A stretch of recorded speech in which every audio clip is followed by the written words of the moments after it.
Hello everyone and welcome to only IAS.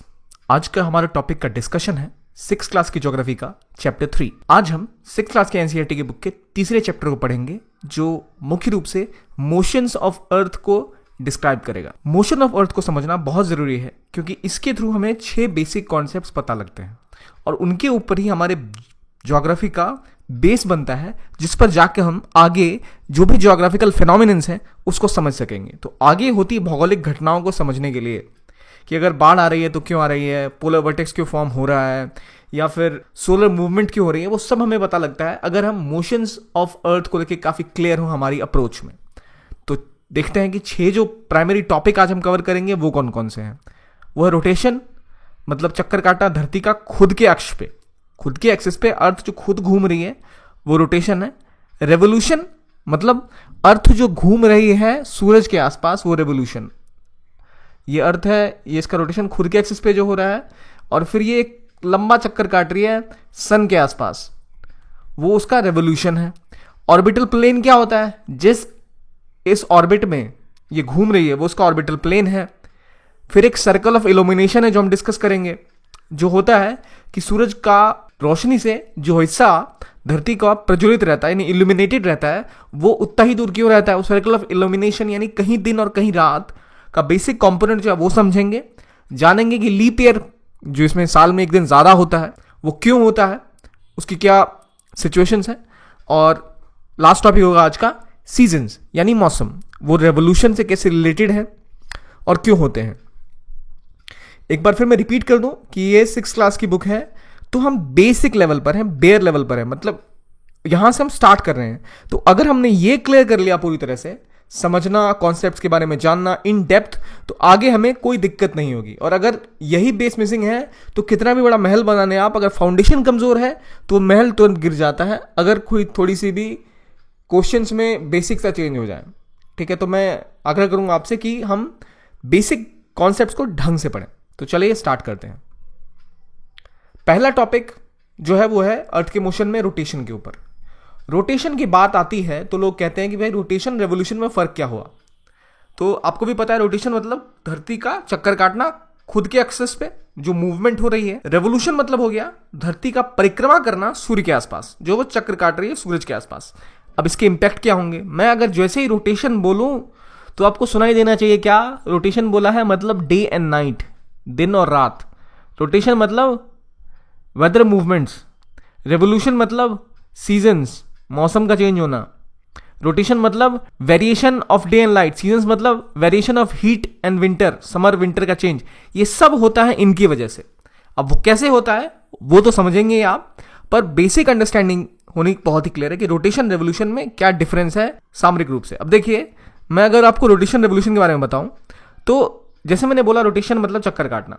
अब आपने cricket की बॉल देखी होगी और स्पेसिफिकली बात करूं तो अगर स्पिनर अगर कोई बॉल करता है तो वो बॉल को यूं घुमाता है उंगली पे, और देख रहे हैं यहाँ पर ये जो लाइनें बन रही हैं ये इसका रोटेशन है। ये बॉल ऐसे घूम रही है, ठीक है, ये ऐसे घूम रही है, ऐसे घूम रही है, बॉल अपोजिट डायरेक्शन से गोल गोल घूमते हुए जा रही है आगे बैट्समैन की तरफ। अब आपने किसी ना किसी को बैटिंग करते तो देखा ही होगा या तो खुद खेले ही होंगे। तो जैसे ही बॉल इस तरह घूमती है तो एक तो वो खुद घूम रही है, फिर वो बॉल जाके टप्पा खा रही है, फिर टप्पा खा के वो घूम के कहीं और चली जाती है।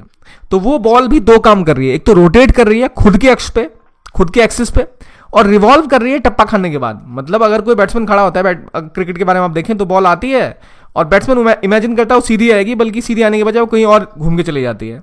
तो वो 2 रोटेशन वो भी कर रही है। उसी प्रकार से अर्थ का बॉल के साथ अगर कंपेयर करें तो अर्थ की एक तो रोटेशन खुद के एक्सिस पे ऐसे हो रही है जो खुद से चक्कर काट रही है, और रिवोल्यूशन जो वो उसकी परिक्रमा कर रही है वो उसका रेवोल्यूशन है। अब इससे क्या डिफरेंशिएट कर सकते हैं, इससे हम डिफरेंशिएट कर सकते हैं जो वेरियस ज्योग्राफिकल फिनोमिनन्स होते हैं वो। अब वो कैसे होगा, अगर अर्थ रोटेट करेगी तो मान लीजिए ये बॉल एक अर्थ है, ठीक है, यहां मैं सन ड्रॉ कर देता हूं, ये सन की रेज आ रही है।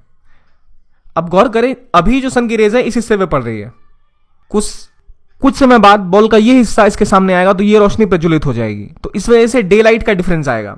इस टॉपिक को हम आगे डिटेल में पढ़ेंगे, ब्रॉडली बता रहा हूं मैं आपको, ये रोटेशन का फर्क है। रेवोल्यूशन तो पूरा हिस्सा चेंज हो रहा है सन के आसपास, देख रहे हैं आप यहां।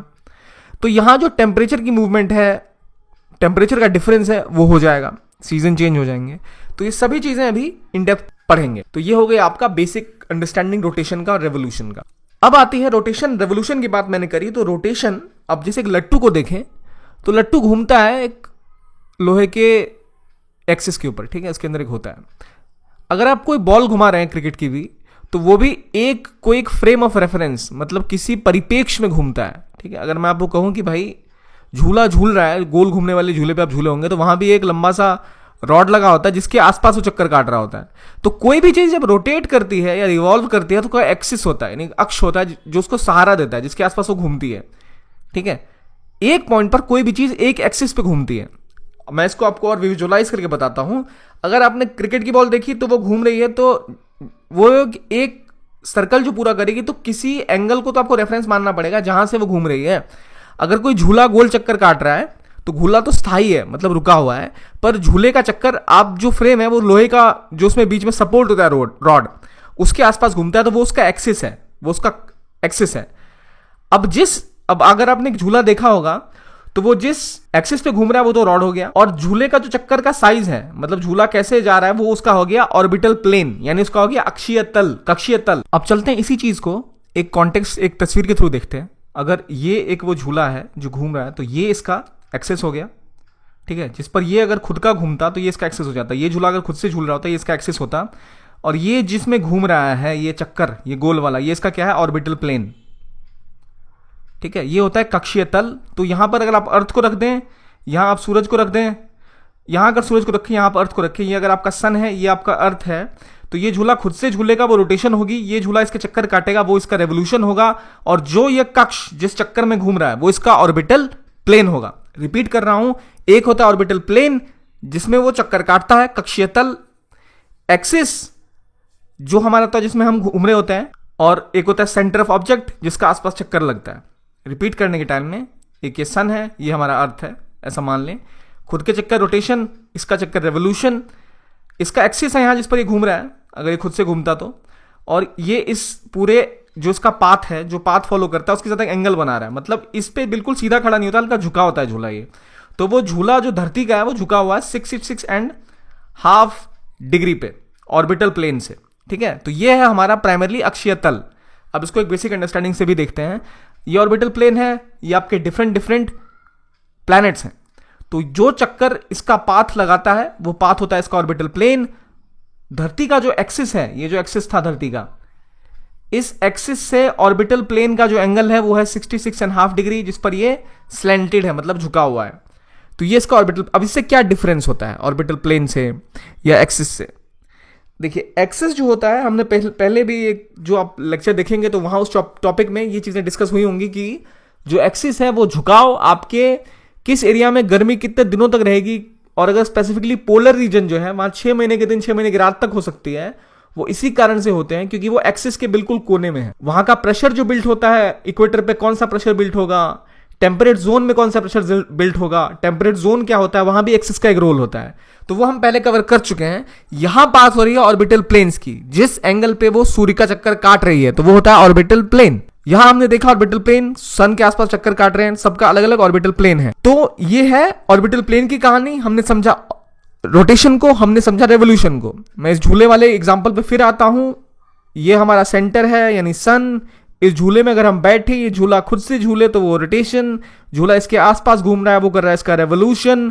जिस एंगल पे झूले की डंडियां यहां लगी हुई हैं वो इसका एंगल ऑफ ऑर्बिटल प्लेन, ये है इसका ऑर्बिटल प्लेन, ये इसका कक्ष जिसमें ये घूम रहा है। तो अगर आप देखें इसको झूले से मैं